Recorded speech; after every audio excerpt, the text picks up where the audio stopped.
This is Community Connection on 21 WFMJ. We look at the people and events that make our valley great. Now here's your host, Madonna Chism Pinkard. Good morning, and thank you for tuning in to WFMJ Community Connection, your local link to the very best in community relations, community information, and community news. I am Madonna Chism Pinkard. Well, tomorrow is the first day of spring. I would like to wish everybody that is watching a happy spring. Today, we have a great show in store for you. We're going to get an update from an organization called Meals on Wheels. The NAACP is going to share information about their free scholarship brunch, and then also there's going to be a party coming up, and I want to tell you a little bit about that. And of course, we have the highly anticipated oh wow moment. So we've got a great show in store for you today. Here are some community announcements, and we're going to be right back.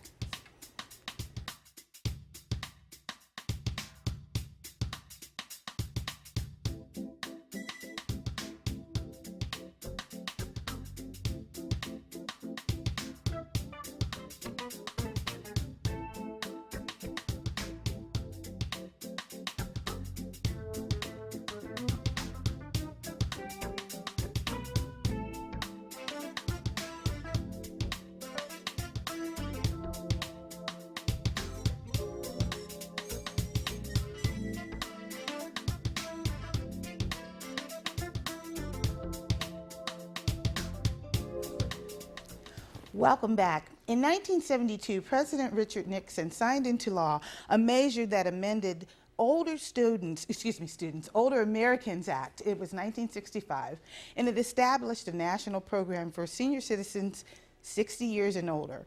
With me this morning is Karen Barr and Linda Jenkins to tell us about one of those important programs, Meals on Wheels.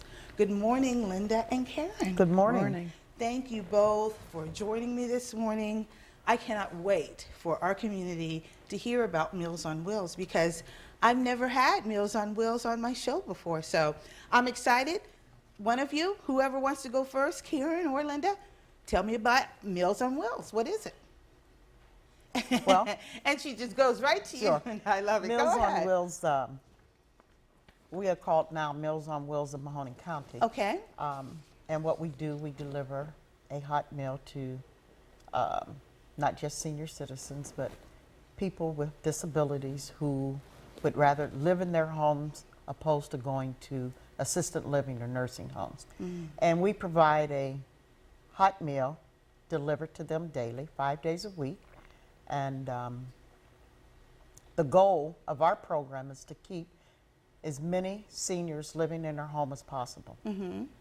And we do a great job. I hear. I hear job. that's the truth. Now, does someone have to, like, qualify for the program, or do they have to meet an income guideline? There is no income guidelines. We receive no federal or state funds. Oh, really? We're a private program, so there's no income guidelines.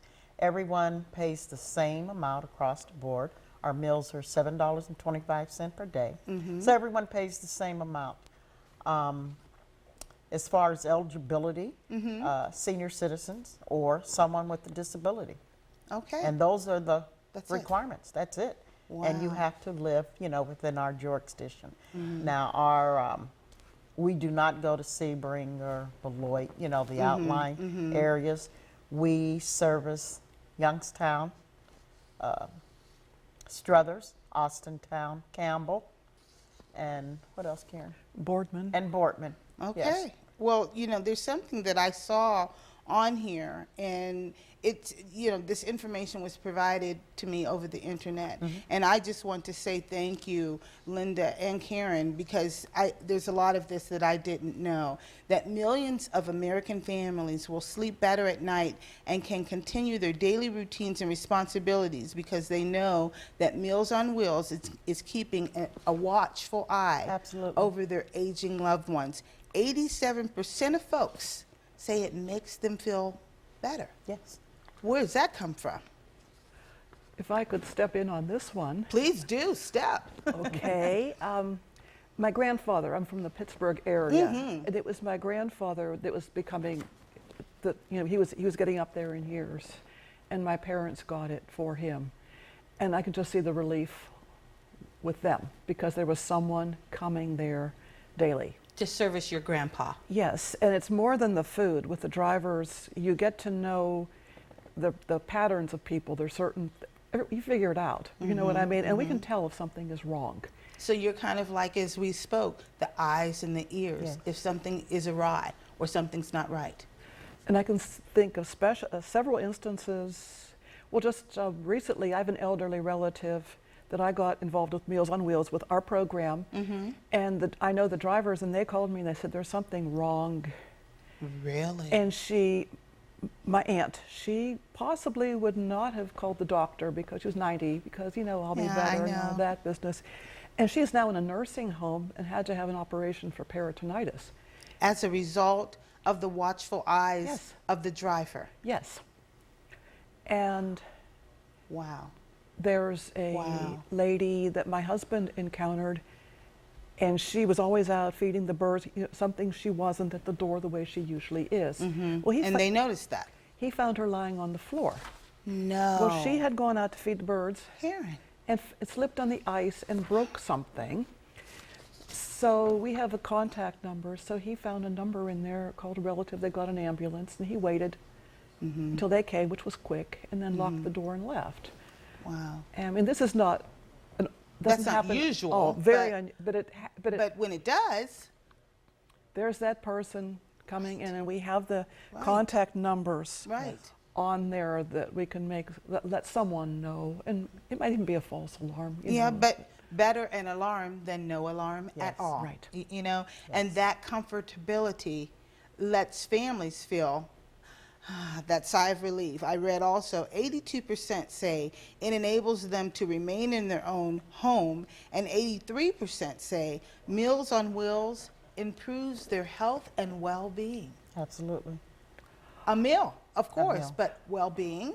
Well, I remember we went to a lady who a family member must have got her going on this, because she answered the door and she sort of didn't seem to know what this was about, and she was wearing her bathrobe, and the house was fine, but it was just, she wasn't expecting company. You know? Okay, yeah. So, well then, I'm a substitute driver. It's my husband's route. I went back, and about 3 weeks later, went to the same house. She was waiting at the door, dressed, tasteful makeup on. What? She probably vacuumed. And She was anticipatory of the visit? yes. And could you carry my meal to the kitchen? Well, she could carry the meal to the kitchen, but you get it. And so you walk, and you can walk and talk. So you're not going to be tied up for hours unless you want to be. But you can walk and talk and put the meal in the kitchen, comment on a picture, and the difference it made in that woman just to have someone daily coming. That, you know, that little bit of comfortability, but then, you know, they call it like companionship. You know, someone that they know to anticipate, I know that this person's going to be here, they're going to deliver me a delicious hot meal. Right. And that's going to be somebody I can have a word with, you know, whether it's regarding the weather or politics or whatever, you know, Yes. somebody that you could have that little bit of conversation with. Linda, I want to know, how long have you been involved with Meals on Wheels? I've been involved with Meals on Wheels. I'm going into my 11th year. I retired from Department of Job and Human Services with 30 years of service, and took a couple years off and sat around and done nothing, and received a phone call regarding Meals on Wheels, and of course I accepted, you know, the challenge, and I love it. And here you are. Here I am, you know, Wow. here I am. Karen, yes. how long have you been involved? I'm thinking maybe 8 or 9 years. Okay. My husband retired from teaching, and you know, we don't want them sitting around the house and a few other things. So because of my grandfather's having received Meals on Wheels, when my father retired, he got involved in Meals on Wheels and became their treasurer. In fact, he had an accident and broke his back. So, but the people would bring the books to him, and he would do that. So we had this association with Already Meals on with Wheels. Meals and on Wheels. I said, John, that might be a good thing, and we got involved that way. Do you all seek new volunteers?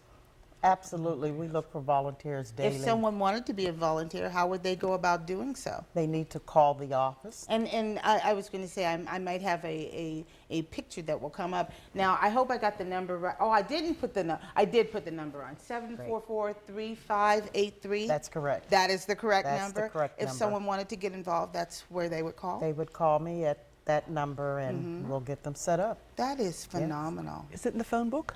We are located in the phone book under Okay. Meals on Wheels of Mahoning County. Phone book, what Yes. is that? Yes, 'cause you don't- I'm teasing, I'm teasing.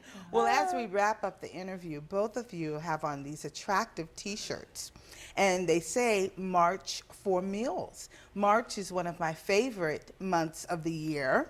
What is March for Meals, ladies? March for Meals is a national program with Meals on Wheels all over the United States. And this is the month that we promote Meals on Wheels. This is the month that we try to attract new volunteers and new members. So this is our shirt and we wear them proudly. It says Obviously, you March both for look Meals. great. And our slogan that we just love and we kept from last year, that no senior goes hungry. You know, you call Meals on Wheels, no senior goes hungry. And a nice meal and companionship and dependability of knowing that that person is going to be there. Absolutely. Boy, what a difference that makes. Yes. What a difference it makes. Well, I want to thank both of you for coming on Community Connection and sharing this information about Meals on Wheels. And let's make March for Meals. Let's make March this aspect that people will know more about the organization and may get that gumption to get involved and to volunteer with you. Thank you. Thank you both Thank for you for having us. for coming on today. I appreciate it. Thank you. Thank you. We're going to take a quick break, and when we come back, we're going to talk with the NAACP. Back in one moment.